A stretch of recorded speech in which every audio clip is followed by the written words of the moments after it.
Howdy doodah and welcome back. So I want to share with you all today the differences between a traditional IRA and a Roth IRA, and we'll go through them right now. So the main difference, if you needed to know anything at all about them, is that a traditional IRA, you're taxed when you take the money out. And in a Roth IRA, it is tax-free.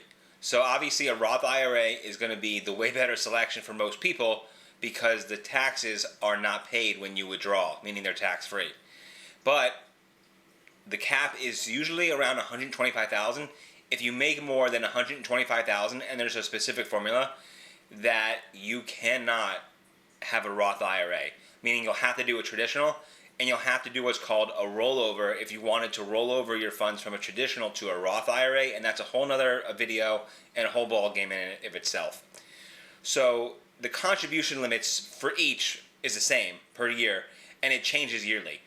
For the 2026, it's going to be $7,500, and for 2025, it was $7,000. So it looks like it's going to be increased by increments of $500. So that's the most you can contribute to an IRA in a calendar year.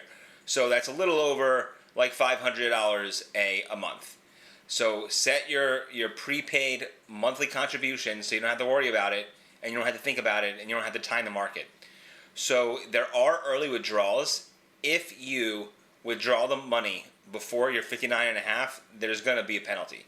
And for a traditional IRA, let's just say you don't want to even take money from it, you actually will be forced to take money when you're 72 from a traditional IRA.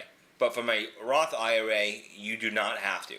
So this is obviously a very basic, generic video about the differences between a Roth IRA and a traditional IRA.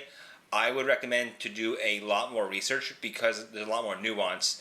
And depending on what tax bracket you're in now and where you expect to be in the future will heavily depend on whether you want a traditional IRA or a Roth IRA, and will impact how much taxes you pay now if you're going to roll it over to an IRA versus how much taxes you'll have if you're exceeding the contribution limits and can no longer contribute to your Roth IRA. So thank you so much for watching. I know this was a very, very short video. Have a great day.